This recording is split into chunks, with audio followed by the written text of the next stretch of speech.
Hey there friends, in this video I'm going to be showing you how you can reinstall your audio drivers on Windows 11. So let's get started. First, let's press the Windows key and the R key at the same time, and then we're going to type in dev mgmt.msc. Right before clicking OK, or instead of clicking OK, let's type in Control Shift and Enter, or let's press Control Shift and Enter, and this will make sure that it's run as an administrator. So once that's done, it's going to open the device manager window. Go ahead and go to sound, video, and game controllers near the bottom, and then look for Realtek Audio. So here we go, Realtek Audio. And what you want to do is right click this and click on uninstall device. Don't worry though, because the next thing we're going to do is should automatically resolve that problem. So once you've uninstalled your audio device, go ahead and go to your start menu and then click on restart. The next time you launch your PC, it should automatically reinstall.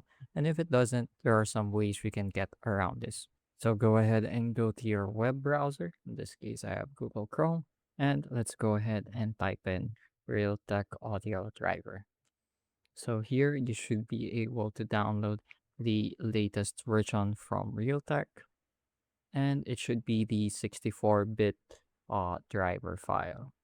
So if you don't find the version that's compatible here, like for example, you can see that some of these are a few years old already and they aren't for Windows 11. In that case, you want to go to your motherboard manufacturer or a laptop manufacturer. So let's say you have a motherboard. So let's say we have an ASRock P450M motherboard drivers. So all you have to do is type in your motherboard and the manufacturer, type in drivers.